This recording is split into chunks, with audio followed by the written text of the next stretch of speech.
120.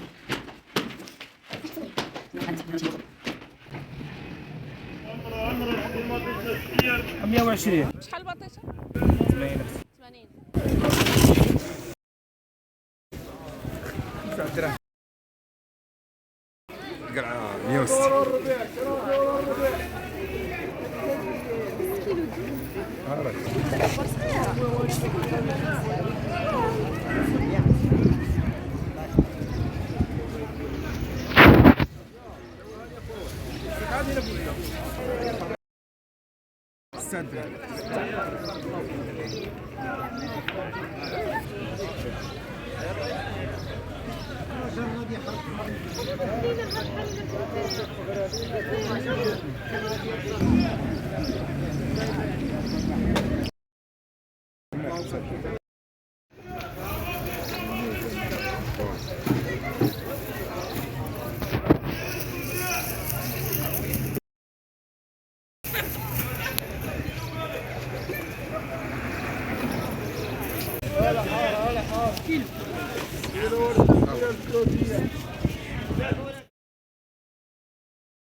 السلام عليكم ومرحبا بكم معايا في فيديو جديد.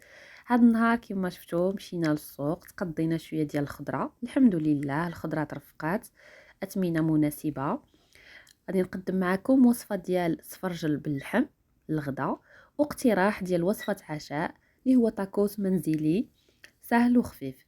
بالنسبه للمكونات اللي غادي نحتاجو في الطاجين ديال السفرجل، نبداو بالتوابل اللي هي معلقه صغيره ديال السكينجبير، معلقه صغيره ديال الخرقوم، معلقه صغيره ديال البزار، عويدات ديال القرفه، الملح وزعفران، الزيت، اللحم ديال البقري والسفرجل والبصله. غادي ناخذ طنجره، غادي نقليو فيها الزيت مع ديك البصله واللحم ديالنا، ونضيفوا لها توابل ونخليوها تقلى شي شويه حتى يشرب لنا داك اللحم كاع التوابل اللي ضفنا له، ونزيدو داك العويد ديال القرفه وديك الربيطه ديال معدنوس. غادي نخليوهم يتقلاو شويه. في هذه الوصفه اختاريت انني نطيب اللحم ديال البقري في طنجره. نتوما الا بغيتو تستعملوا كوكوط طنجره ديال الضغط يمكن لكم، اختصارا ديال الوقت. اما هو فاش كيطيب في الطنجره على نار مهيله فراه كيجي معلك ومعسل. كنخليو هذاك اللحم ديالنا يتقلى على خاطرو. هنايا راني ضفت واحد المرسو اخر ديال اللحم. الاكلات اللي كتكون جامعه ما بين المذاق المالح والحلو هي من الاكلات اللي عزيزه على الجميع، وكنقدروا نديروا واحد الطبق حتى في العراضات بحال اللحم بالبرقوق، كيجي زوين ولذيذ. هنايا غادي نضيف واحد الكاس ديال الماء باش دوك التوابل يبقاو محافظين على داك المذاق ديال اللحم، وغادي نقصوا النار بزاف، يعني نديروا نار مهيله حيت غادي يطيب في طنجره. نبلعو عليه ونخليه له الوقت الكافي حتى كيدخلوا الطياب مزيان. تقدروا توجدوا الطبق ديال السفرجل حتى مع اللحم ديال الغنمي، حتى هو راه كيجي لذيذ بزاف، يعني اللي كان متوفر عندكم. انا عطيتكم غير الفكره. نمروا لتحضير السفرجل. اللي كناخذوه كنغسلوه مزيان بداك التراب ديالو، وكنقطعوه قطع صغيره، كنديروه في كاسرون، وكنزيدوا له الماء، كميه ديال السكر وشويه ديال الملح وواحد العويد ديال القرفه، وكنديروه يتسلق مزيان. السفرجل عنده واحد الفوائد كثيره في مواجهه مشاكل الجهاز الهضمي، وكذلك علاج فقر الدم. ننصحكم انكم تتناولوه من كيكون موجود. بالنسبه للحم ديالنا هنايا طاب مزيان تعسل، وهذيك المريقه ديالو كتجي خاطره. ما تنساوش تشتركوا في القناه. غادي نمروا للسفرجل. من بعد ما طاب السفرجل مزيان كنقصوا من الكميه ديال الماء اللي كنا درنا فيه يتسلق، كنخليوه غير شويه باش نزيدو نعسلوه. في هذه المرحله غادي نضيفوا عليه واحد ساشي ديال زهره البرتقال، اذا كانت متوفره كتبقى اختياريه للتنسيم فقط، تقدروا تستغناو عليها. غادي نضيف كذلك واحد راس معلقه ديال القرفه باش كنزيدو نسمو السفرجل ديالنا وكيجي لذيذ.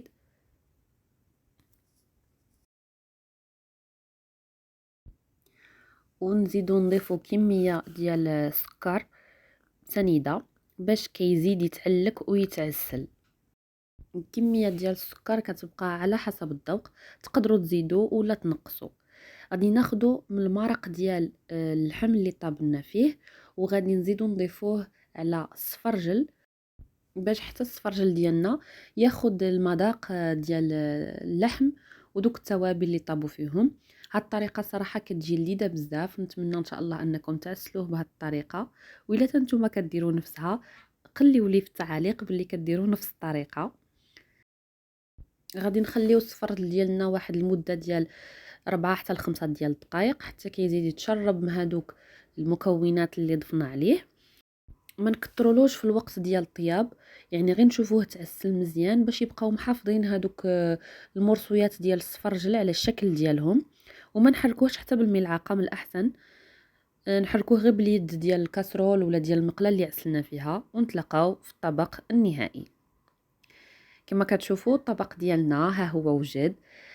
طبق ديال اللحم البقري بالسفرجل من ألذ الأطباق اللي كتكون جامعة ما بين المذاق المالح والحلو، كيجي لذيذ. تقدروا توجدوه في العراضات. ما تنسونيش بالتعاليق ديالكم وتقولوا لي كيف جاكم الطبق ديالنا. انا زينته هنايا باللوز مقلي، يبقى اختياري تزيين، كل وحده وكتقدر تجتهد في التزيين كما بغات. المرقه ديالو كتجي خاطره وعاقده بزاف. غادي نمر معكم ان شاء الله دابا الفكره ديال عشاء منزلي خفيف وهو التاكوس.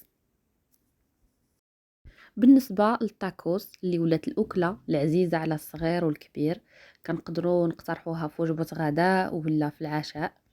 غادي نوجدوه ان شاء الله هنا معكم بطريقه سهله، اي واحد يقدر يوجدها. غادي ناخذ ورق التاكوس.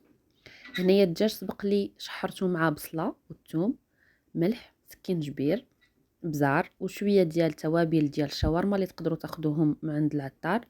كناخذوا الورقه ديالنا ديال التاكوس، كندهنوها بشويه ديال الكاتشوب، كنضيفوا له داك الدجاج اللي كنا شحرنا مع البصله والثوم والتوابل اللي ذكرت لكم.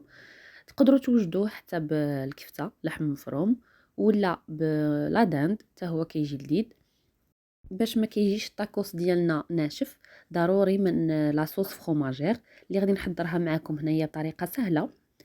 كتاخذوا كاسرول كتضيفوا فيها 2 كيسان ديال الحليب، شويه ديال البزار، شويه ديال الملحه، كتاخذوا واحد الملعقه كبيره ديال مايزينا ولا ديال لافارين، يعني نتوما عندكم الاختيار، وفرماج مثلث. غادي نبقاو نحركوا هنايا ديك لاصوص ديالنا حتى كتعقد. كنضيفوها فوق هذاك الدجاج ديالنا، بطبيعه الحال كنضيفوا فوقو بطاطس مقليه لي فريت، ونلمو هذاك التاكوس ديالنا. نقدروا من بعد ندخلوه في الفرن باش يتحمر لنا، ولا نقدروا نديروه في آلة البانيني. الطريقه الاخرى اللي نقدروا نعمروا بها التاكوسات ديالنا هي اننا نخلطوا المكونات كاملين في هذيك لاصوص باش يتشربوا معنا. يعني هذاك الدجاج مع لي فريت مع لاصوص فروماجير كنخلطوهم وكنديروهم في الورقه ديال التاكوس، عاد كنحمروهم. انا هنايا حمرتهم في بانيني، كتكون الوجبه ديال العشاء لذيذه بزاف، نتمنى انكم تجربوها.